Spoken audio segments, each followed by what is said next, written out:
You know, it's beautiful. It's a turquoise Japanese model, and it's immaculate. It was from Handheld Legend. They put it together, cleaned it up, and it's impeccable. Do you see it? There's something really special. Look at that on the back. That's an HDMI port. Oh, but it's so much more than just an HDMI port. We're going to look at a custom N64. It's upgraded with HDMI, all the bells and whistles, got a beautiful interface. You can plug it up to your fancy big TV, and you can even run some CRT filters, some scanline filters. Kind of unbelievable what they've done with an N64. So we're going to look at that, and also a really cool controller mod. It's been beautiful to like take some time and sit back and play some N64 games. I use OEM keys for a few different reasons. This is the price you're going to pay for Windows 11 Pro if you get a retail key. Let's check those prices on whokeys.com. $30, no, we can do better. Put in TS25, click apply. There we go, $23.22. Let's say you want to get a copy of Windows 10 Pro. Let's click on buy it now. Coupon code TS25, hit apply, and watch that price come down. There we go. The other thing is OEM keys are generally locked to your hardware. So if you move it from one motherboard to another, you may need to get another key, but you'll have to get many keys to equal the price of one retail key. If you need Office, you're also going to be able to get those same deals, 25% off on Office 2019 and 2016. These are offline versions of Office without monthly fees. Let's go ahead and check out with our copy of Windows 11 Pro. All right, just put in my card info. There we go. Click on View Keys and Codes. Once you get to the User Center, click on Get the Key. You'll see your key right here in the middle. Go ahead and highlight that, copy that, hit Start, type Activate, click on Activation Settings, paste it in there, click on Next, and you will be activated. Also, everything over here is on sale, and TS25 is going to work. So head over to whokeys.com. Thanks to them for sponsoring. And now on to our regularly scheduled program. Now, I think most people are going to look at these because of the HDMI on the back. There's like, I'll go through it there and pretend we don't know what's going on. Click Build to Order. Now, here's how this works. You pick your shell. I got the turquoise one that's special because I begged. It's like, I want the turquoise one. And then you get to pick your bracket. What does that mean? Your N64, if you get it in America, it's not compatible with Japanese games, and that's not because there's some DRM going on with the cartridges themselves. No, the DRM is a piece of plastic, a stupid bracket. That's the DRM. So they can do something to make it work with every game all around the world, and that's just remove the bracket. The downside to removing the bracket, and this is not that big of a deal, but when you put the cartridge in, there's no bracket to like hold it perfectly, so it's wobbly a little bit, but but you know, you're just popping it in there, so whatever. But if you want to spend $9.99 like I did, well, they gave it to me for free, thanks very much, you can get this region-free bracket, and this will somewhat snugly fit the cartridges from all regions. So I have a Japanese N64, and on the bottom it says Made in Japan, and I'm playing my American games. So then you can click on Mods up here on the top, and we can add on an HDMI output, but no, we're going to go beyond that. There's something called the RetroGem. You're going to want the shiny version, I think, if you want to play 1440p. This is 720p, this is 1440p, and they all have, extra bells and whistles. Then you got your capacitor kit, just upgrading to higher quality capacitors, and if you want an LED in there, well, by all means, add all that together and then add it to your cart. That's as simple as it is. Now, before I go too far, I know a lot of people here have CRTs. If you're going to be using a CRT, you probably don't need the HDMI output, and you're not going to be able to take advantage of a lot of the RetroGem functionality, like the scanline filters and stuff, but you don't need that if you're plugging it up to a CRT, because those filters are made to emulate the thing that you're plugging it up to. So you can come over here and just get the upgraded capacitors and an LED, and then maybe the region-free thing, and you won't need to get the HDMI if you're going to be playing it exclusively on a CRT. The nice thing about having the HDMI is your regular analog output still works. So you can still plug up your AV cable and plug it up to a CRT or an old school TV. It'll work perfectly, but it'll also work with HDMI if you want to take it to someone's house who only has HDMI and then play, a night of Goldeneye or something. Whatever you want to do. Beautiful, huh? Let me tell you about this controller real quick because it's also beautiful and exquisite. I got the turquoise controller. This is also one of the Japanese models. And I came down here and grabbed a Hall effect joystick replacement. See that right there? The Nintendo 64, the thumbstick, it felt okay, but it was a little, a little jerky. It was a little weird. Felt like it was a rubber band going on in the background. The controllers also break. Like a lot of people have broken thumbsticks. I don't know if too many of them have that much drift, but Hall effect doesn't have any drift because there's no mechanical stuff going on under the hood that's going to create drift. Like, I can't believe Nintendo with their Switch. I can't believe they didn't use like Hall effect joysticks because they're not really that much more expensive. And we've had had these things forever. I mean, even the Dreamcast, your old Dreamcast, you might pick that controller up, that big giant VCR of a controller, and be like, hey, this feels pretty good. Yeah, it's a Hall effect controller. They knew what was going on all the way back then, and I don't know why every system since hasn't had it, and this mitigates that. It fixes it. Now we've got Hall effect right here. It feels a lot better, and it's going to be much more difficult to break because the moving parts don't touch. The way the Hall effect works is there's some magnets, and as your thumbstick moves around, the magnets, they just basically measure the magnetic field to know how far away the magnet on the stick is away from the sides, pinpointing where you're moving your thumb based on the magnets. It's extremely fast and extremely accurate, and since there's no moving parts, there's not going to be wear and tear on that, so it should last a lot longer. Now, it's also nice that they have given us the multi-directional little bumps right there. You can see we have 45-degree angle bumps and stuff. So I got this, and this controller is awesome. I played a bunch of Rayman with it, played some Zelda, and played some Mario and everything, and it feels great. I did play some Goldeneye too, but I'm terrible at Goldeneye when it comes to like playing any kind of FPS game with a controller. That's just not for me.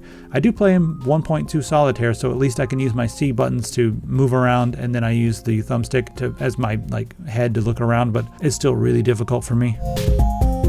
Now let's talk about the competition out there, because there is this thing people are pre-ordering right now, ships in 2021 from Analogue. I had someone message me like, hey, you gonna cover this? This is an N64, kinda. Not really. They custom build stuff. These are entirely engineered FPGA, so they say they're not emulation, even though they're claiming that it's doing a bunch of stuff that I think emulation would be doing, like they're running it at much higher resolutions, like 4K, 10x the resolution of the original N64. They're not saying exactly how they're going to do that or what's going to work, but yeah, it's okay. This is interesting, and it's not the original hardware, it's not the original experience, and it's only HDMI, so I'm not as interested in this because I don't think this is going to hold its value. And you know, even if it has like a higher overall resolution and it looks a little shinier, I could do that on my computer just fine.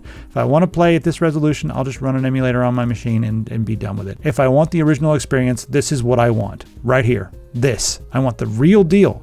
And in my opinion, this is going to hold its value a lot more than something made by a different company that's not, you know, it's not a Nintendo. That's not an N64. This is an N64. That's not an N64. It's cool. This is very cool, but this is what I want. All right. I think I've covered that, and I've told everybody why I'm not going to be covering the Analogue, but I am going to be covering the Handheld Legend custom build N64s with the RetroGem Shiny Edition. I'm also going to be covering very soon the GameCube that they have. It's got Pico. It's basically stuff. These are all mods that you can do yourself, but I don't like soldering very much, and they've done a lot of soldering to make this happen. So that's beautiful. All right, you've waited long enough. All the HDMI lovers who want to plug this up, I bet you want to see the RetroGem interface, don't you? So let's go ahead and go through the interface right now. So there's the information. So I'm just going to connect to this Wi-Fi, find the Wi-Fi network, connect to it. So in order to get here, I'm just going to go to 192.168.4.1/whiz, and that'll bring up this URL. Find your, whatever it is, find your Wi-Fi, and then we can click on that and connect to it. Now we're going to make up our web UI credentials. N64 digital, if you want, yeah. I'm going to keep it N64 digital, just in case. All right, there we go. Let's just go down, take a look at the system here, look at our Wi-Fi. I tried to connect a few times at 5 gigahertz, and it didn't work, so I'm on my 2.4 gigahertz Wi-Fi antenna, and that is working just fine. So we're going to go ahead and try to go to this IP address and see if we can access the web UI. Ignore the fact that this is different. I've turned it on and off, but yeah. And then just put in your name and password. It's not too much I want to do here, but I'll give you a quick tour of the web interface. So right here, you can get mode lines, upload your own. You can upload mask files, like shadow mask files, to add your own custom presets and all that. You could use the PixelFX format or the Mr. format, which is really cool. Check out the documentation if you're like, how does this work? Well, it'll show you. You can come over here. All kinds of nerdy stuff here for you to get into. Another cool thing you can do is set up some custom controller keys. Certain things. Here's the format you're going to use. Again, it's not a tutorial on this, so I'm not going to go too far down the rabbit hole, but you can do that if you want to. And the thing that I'm going to do while I'm here is go ahead and update my firmware. So right here is where you'll be able to update your firmware. I'm going to go ahead and do that. So I'm going to let this firmware update finish, and then we'll come back and just go through and look at everything in this RetroGem menu. Oh, look out, it's Ganondorf. All right, looks like we're done here. I'm just going to press R to restart. Firmware marked as valid. First off, we have our presets. There we go. It's taking a second to load up because it just started up, restarted. So we have our scan lines. You can turn those on and off. Adaptive scan lines. Digital CRT, turn that on. Show you the different scan lines we have here. And then we can also do slot masks and aperture grills. Some of these slot masks look pretty cool. So you're basically going to go through here and just figure out which one, you know, looks the most like a CRT to you. I think this one looks pretty good. VGA CRT emulation. This one's going to bring it in. That looks a little bit better. Normally, this is the way I like to play it. It looks like it, you know, scaled correctly. Looks like it's doing an integer scaling. Check out some aperture grills. There we go. Mask on. Now, if you want to mess with this all yourself, you can come down to the video and go to RetroFX, and then come in here and turn on scan lines. Change those to your heart's content. There we go, vertical scan lines, and then we have different masks. You can just pick the mask, transform, multiply by 2, whatever, rotate 90. Actually, that looks pretty good. And you can do a combination of scan lines, bring the saturation down to that. It looks rough, adaptive.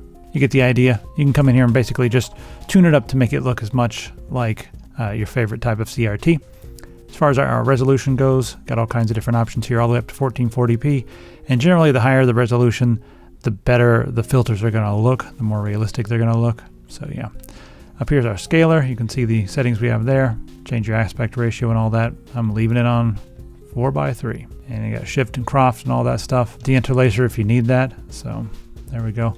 A lot of this stuff I think a lot of people shouldn't touch, but you know, it's all up to you. Here's our different modes. I'm leaving it on standard mode right now. And then we can come down here to our settings.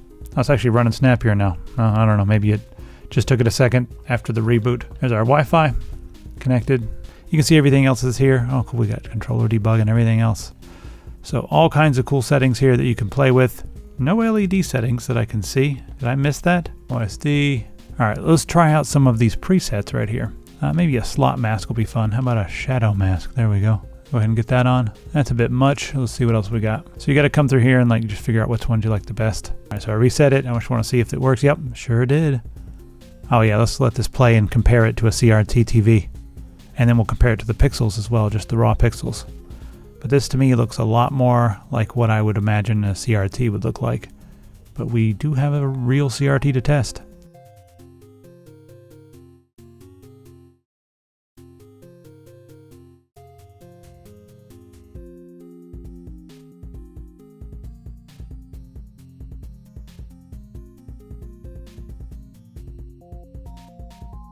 So I think for me, the way I'm going to play this is I'm not going to take advantage of the RetroGem all that often. I mean, maybe if I go to someone's house, I'll take my HDMI cable and we'll plug it up and goof off or something, but I'm mostly just going to be using the AV cable. I really appreciate that we have all the filters and the, you know, the slot filters and the scan lines and, you know, all that kind of stuff. I really appreciate that because it makes it feel and look a lot more like it did back in the day. And that's one of the nicer things about the 1080p resolution. The higher resolutions do look better with the filters. And that's because the pixelization at the higher resolutions, it gets smoothed out a little bit better and feels a little more natural, kind of like the dots on a CRT would kind of smooth together and make gradations of different colors and stuff. So you have more variability to do such things at higher resolutions. And so 1080p, I'd recommend the shiny version of the RetroGem is basically what I'm going for right here. And thanks very much to Handheld Legend for sending this over. This is awesome. I've been having so much fun with this. So yeah, and it's the time of year to like chill out and try to like kick back and have some fun. So it's been nice to re-experience some of these. I forgot how good Rayman 2 is. I'm gonna go play that right now as soon as I'm finished here. So yes. Last thing, we still have our 50% off sale going on over here at epicpants.com because all those shelves behind me over there. Yes, I've got all that merch, but I'm kind of like going back into my game mode. And so I want to replace the shelf space with some games. And you can help me do that by helping yourself get an upgrade for something. I don't know. I got some nice control. Why is this controller $24.99? I thought it was more expensive than that. Half price on that. I'm going to let it slide because you saw it, but that's a bit inexpensive. This shows up as an Xbox controller. When you plug it in, hold on the home button for 5 seconds and it'll become a direct input controller for older games and games that don't support X input or emulators that don't support it. But most things nowadays support X input and Xbox controllers. We also have our infrared mice right here. So yeah, those are all flawless sensors, keyboard. And then down here in the bottom, we've got all of our t-shirts. This one's actually been doing really well this week, probably because I put it at the top of the page and everyone's like, what's that? It's like people don't click into the thing. This has been here for a while, but since I put it on the top of the page, suddenly this week I've gotten a whole bunch of sales for that shirt. So get them while they're still here. See you on epicpants.com. Thanks again to Handheld Legend. Stay tuned next month when we look at some more of their cool stuff. See you later.